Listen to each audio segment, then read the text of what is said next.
glaube, da werden die Bahnsteige verlängert, weil die Züge ein bisschen länger werden sollen. Ja, bonjour, mes amis. Ich bin wieder im Grenzland unterwegs. Was brülle ich denn hier so? Aber es ist so dermaßen laut mit der Baustelle da unten. Also in Esch. Das Bild hier hatten wir schon mal vor kurzem, vor ein paar Wochen. Ich mache heute eine Grenzerfahrung, nenne ich das mal.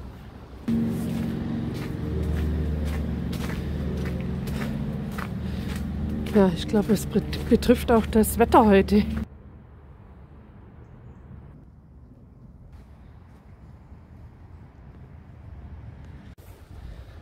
Es geht schon mal richtig gut los. Und ich meine jetzt nicht das Graffiti, sondern der erste Weg, den ich geplant hatte, die erste Strecke, die ist gesperrt. Dafür kriege ich was anderes als Ersatz. Aber ich muss in die Richtung. Mitten in Graffiti-Land.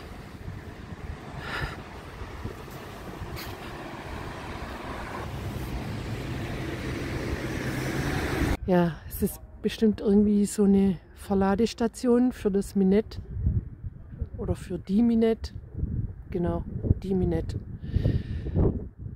Ja, ich habe das noch nie ohne Folie gesehen. Das sollte ja erhalten bleiben. Hier wird ja ganz viel gebaut die nächsten Jahre. Ein ganz neues Stadtviertel kommt hier hin. Ist schon ein bisschen Erschließung hier rum.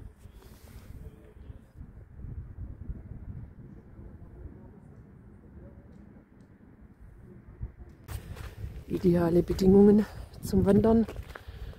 Aber es wird schon gleich aufhören.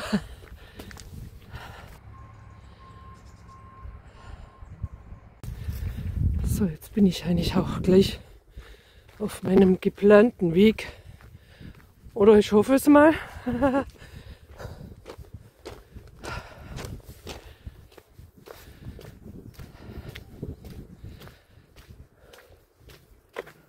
Ja.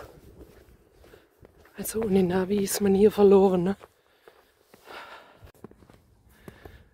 Und hier ist sogar schon die Grenze zu Frankreich an der Stelle. Ich gehe jetzt mal nach links. Also ich werde hier immer wieder auf die Grenze stoßen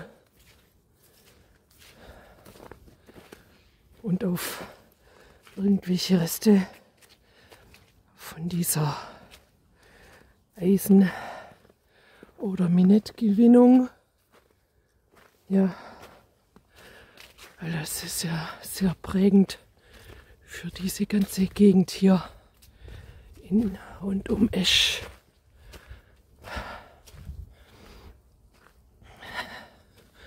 Ich mache mal ein bisschen langsamer. Hier geht es jetzt, glaube ich, mal eine ganze Weile berghoch. Und dann schnaufe ich immer so in das Mikrofon rein.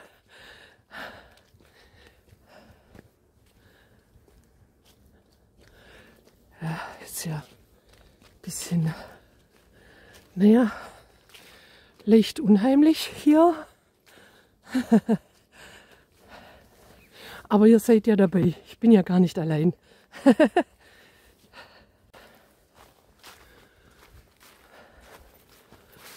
Ja, ein Stück bin ich jetzt in Frankreich.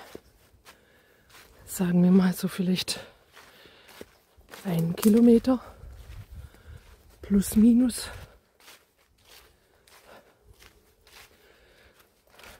Sehr schöner Weg. Und hier an diesem Teil bin ich gerade schon vorbeigelaufen. Ja, ich denke, das war auch zu dem Transport von diesem Minett. Und hier würde dann das nächste drauf stehen auf diesem Fundament.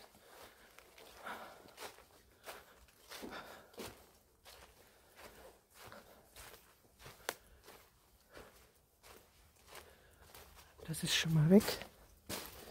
Vielleicht sehen wir ja noch mehr solche Fundamente. Mal sehen. Da steht nur noch der untere Teil.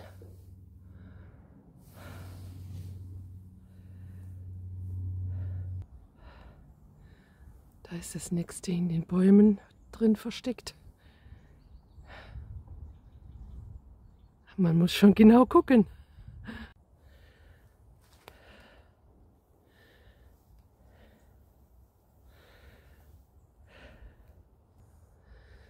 Und das sind jetzt hier wahrscheinlich die Grenzsteine. Und da ist gleich noch einer.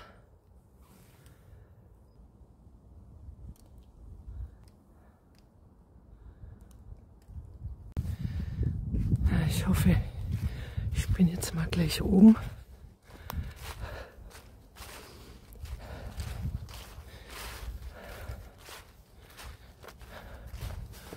Aber der Weg ist richtig toll.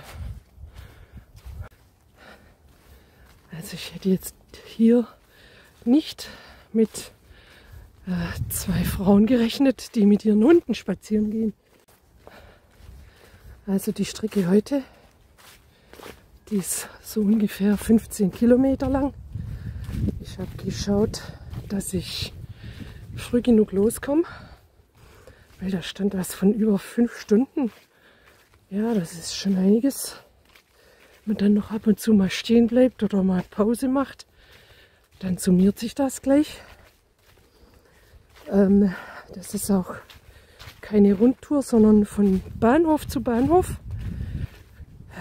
Und zwar, der Start war ja in Esch und das Ziel in Rümlange. Und dazwischen ist nichts, also mal kein Ort.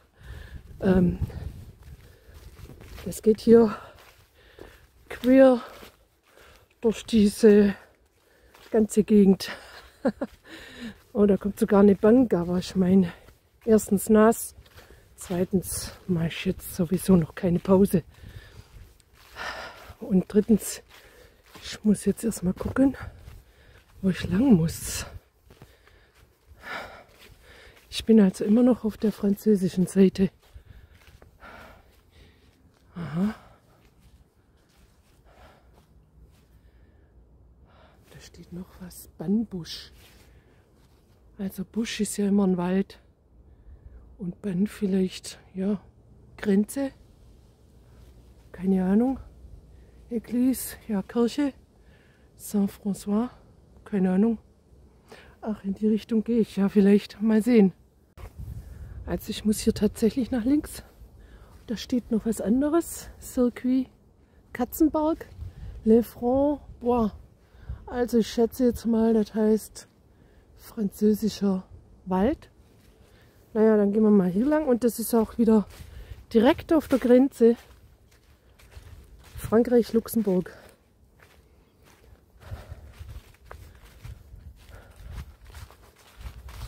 Sieht man nicht, ne? Jetzt mal wieder mittendrin ein Stein.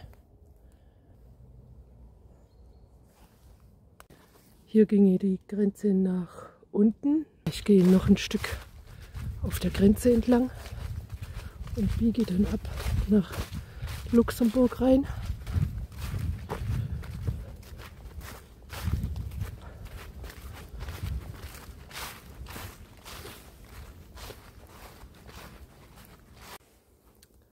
Ja, hier ist wieder ein dicker Grenzstein. Ich gehe jetzt hier lang. Immer noch in Frankreich. Und gleich da drüben ist Luxemburg. Links.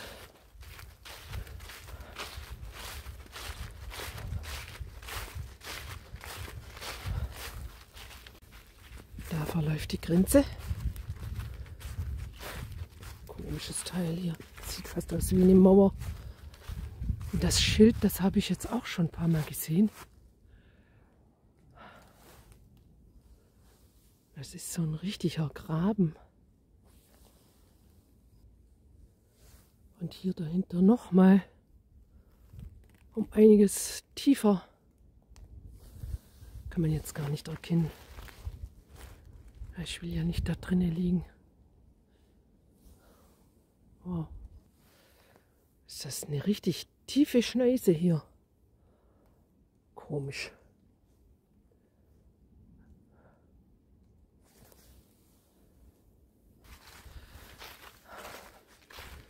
Was haben sie denn da für ein schönes Schild?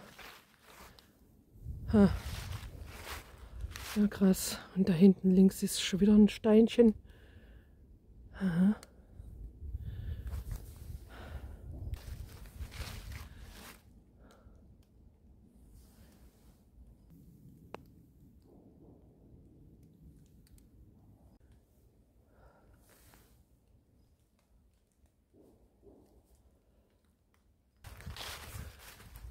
Da steht schon wieder einer. Ah, das geht ihm die ganze Strecke fast so.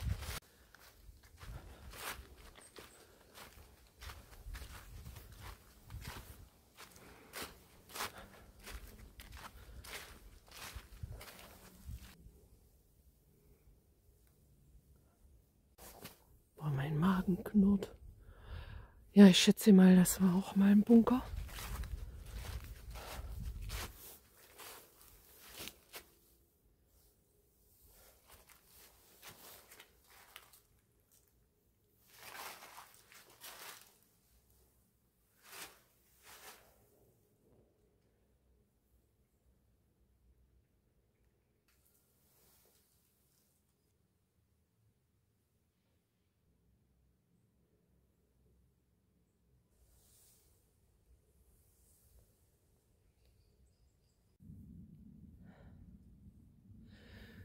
Ich bin hier am Ellergron.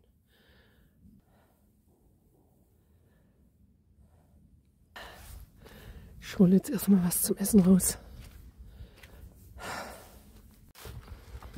Ja, das wäre schön, wenn die jetzt so eine Sitzheizung hätte.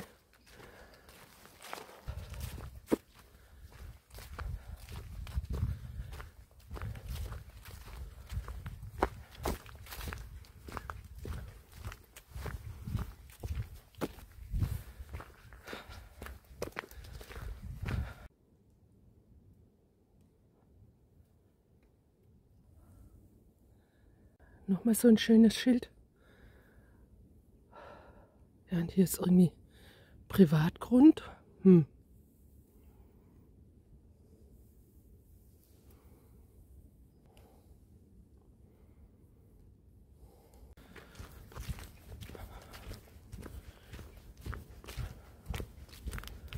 Ja, mein Weg geht hier unterhalb weiter. Das sieht auch irgendwie aus wie so eine Abbruchkante.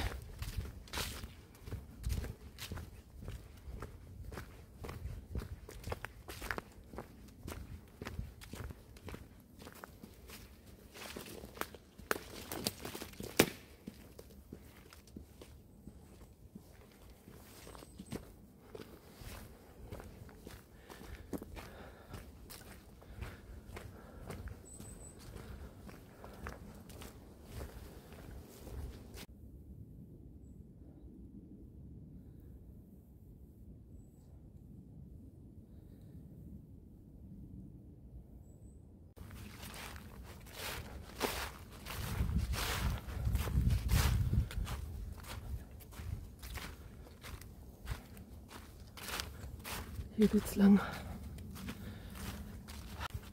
Und ich bin schon wieder auf der Grenze unterwegs.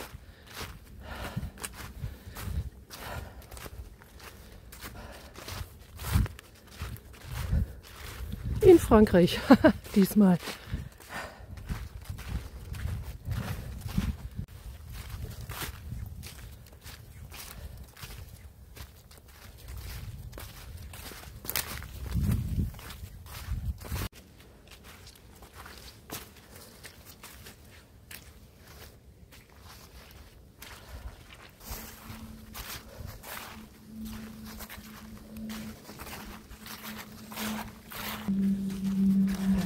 Noch ein Stückchen schwimmen.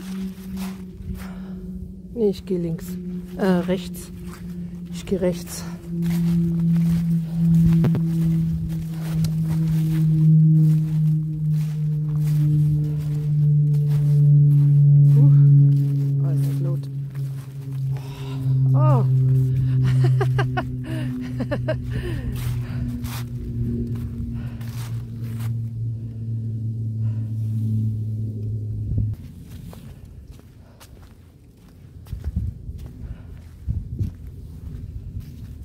Weiß nicht, rechts oder links.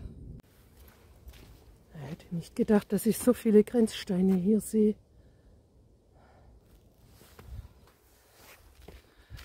Ja, die Sonne versucht sich hier durch die Wolken durchzudrücken, aber ich glaube, ja, es ist schwierig.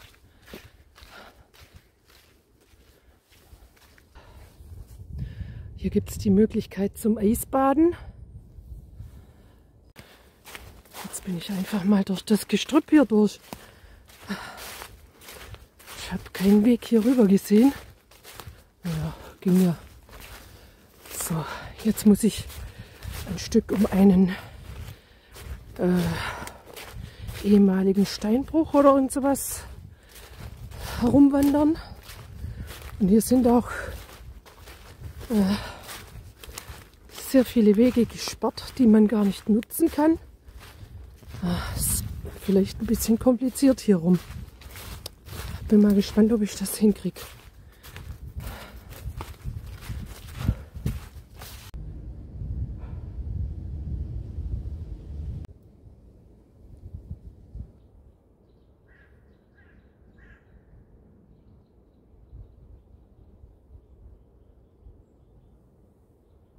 Ein riesengroßer Steinbruch hier.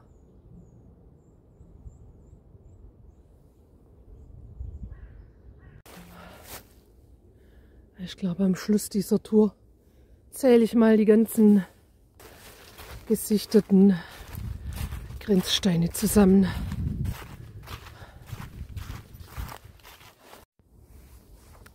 Also ich bin gerade mal wieder schneller als mein Navi. Ist ein Ding, es aktualisiert sich irgendwie sehr zeitversetzt.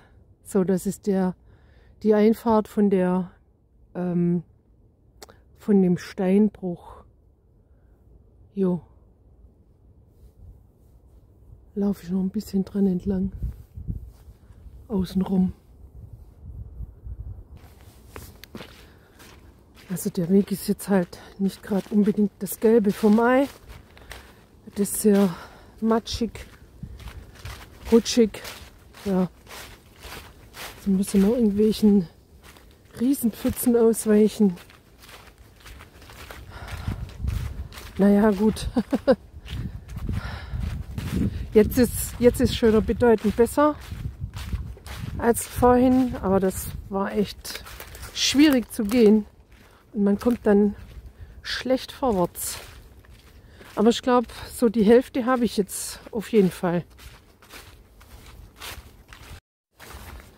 Jetzt dachte ich ja gerade für kurze Zeit, ich habe wieder einen falschen Weg genommen. Naja, eigentlich ja schon. Aber der, den ich wollte, der ist auf der anderen Seite vom Zaun. Ja, ist ja mal wieder blöd gelaufen. Na gut, dann gehe ich hin hier.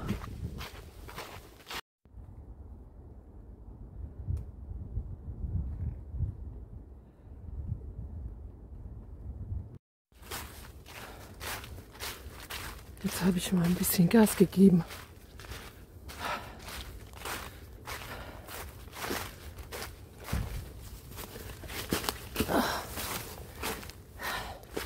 Jetzt bin ich mal gespannt, ob hier der Weg weitergeht.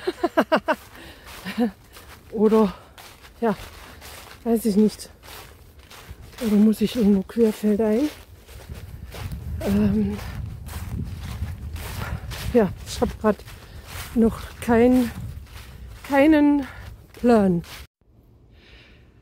Ja, ein riesen Baum hier direkt über den Weg. Boah. Nach ich weiß nicht wie viel Stunden bin ich jetzt endlich mal raus aus dem Wald. Ich kann keinen Baum mehr sehen. Endlich mal irgendwie in die Ferne schauen können.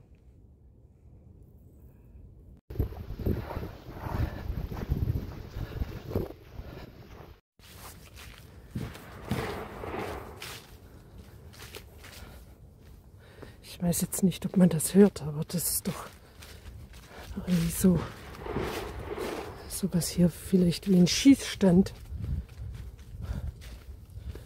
Komischer Sport. Und das knallt echt richtig heftig.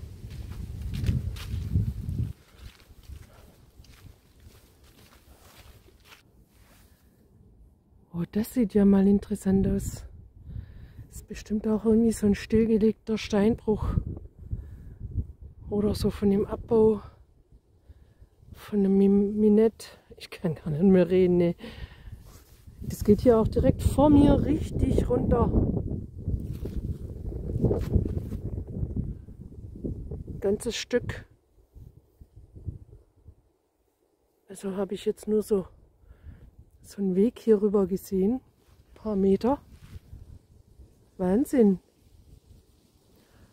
Ja, so weit ist es eigentlich nicht mehr. Bis nach Rümelnausch. Hab's bald geschafft. Ja. Ich bin, glaube ich, wieder fast zurück in der Zivilisation. Aha, ja, das ist ein Schießstand hier. Genau. Ja.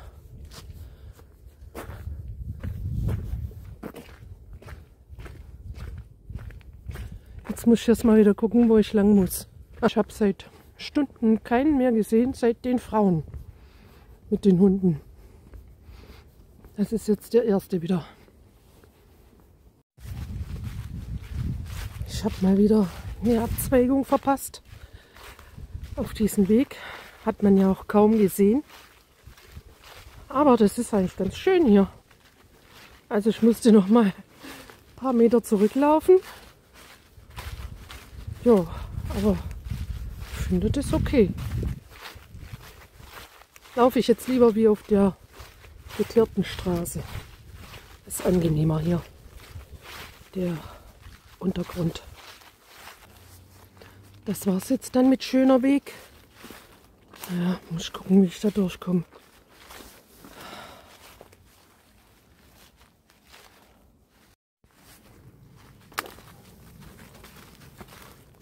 Ja, das ist irgendwie so eine Art Fitnessparcours. Naturbelassen.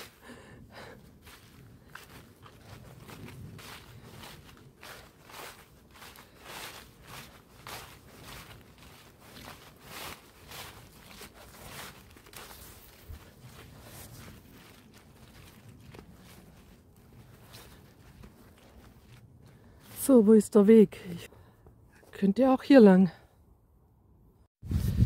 Die Oberschenkel brennen schon langsam. Ja, aber jetzt bin ich gleich unten. Normalerweise bremst man ja mit den Händen, wenn man mit dem Fahrrad unterwegs ist. Beim Wandern ist es anders. Es sind andere Muskeln beansprucht. Jedenfalls beim Runterfahren.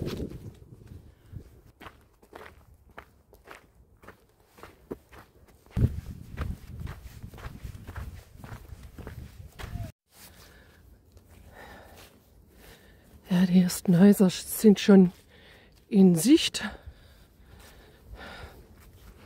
Bin ja mal wieder ein paar Meter verkehrt gegangen.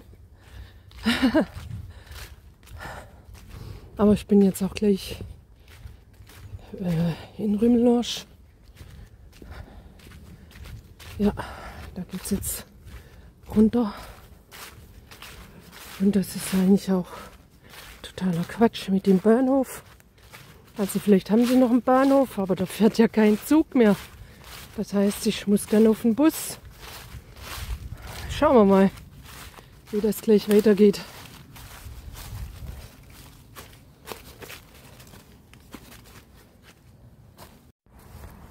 Und hier habe ich noch was Interessantes entdeckt.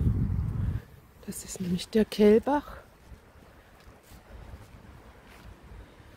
Und hier gibt es so ein Stauwehr. Das sieht ja mal interessant aus. Das Bestimmt auch schon alt. So ganz funktionsfähig ist es ja auch nicht mehr.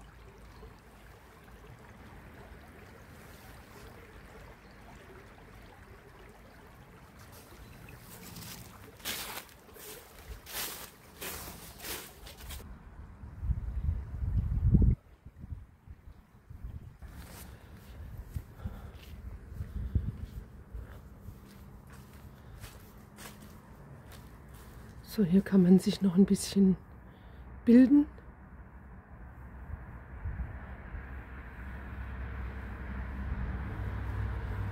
Vom Erz zum Eisen, ja.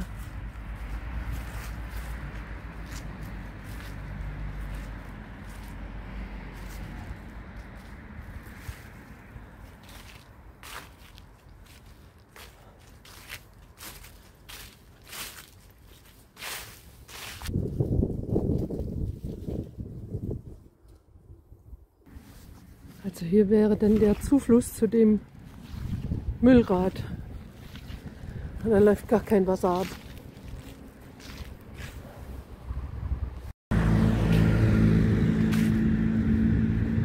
Jetzt muss ich mal gucken, was auf diesen Schautafeln alles ist.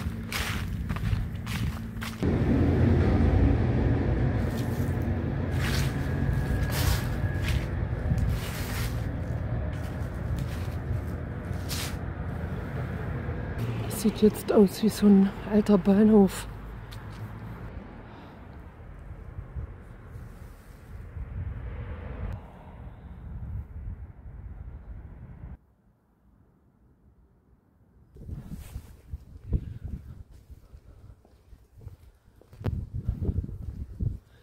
Aber schon ein schöner Baustil damals.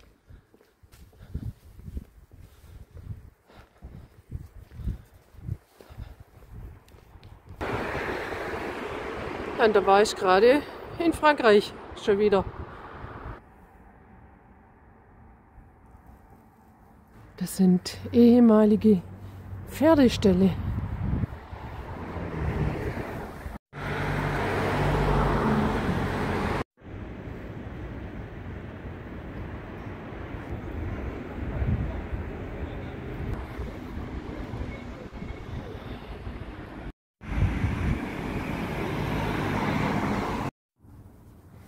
Ja, Leute, es wird schon langsam dunkel. Ich stehe an der Bushaltestelle. So in einer Viertelstunde kommt der Bus Richtung Luxemburg. Da kann ich direkt durchfahren bis in die Hauptstadt. Das war heute also meine Tour, teilweise auf der Grenze zwischen Luxemburg und Frankreich. Dann bedanke ich mich fürs Anschauen. Bis zum nächsten Mal und tschüss. Macht's gut.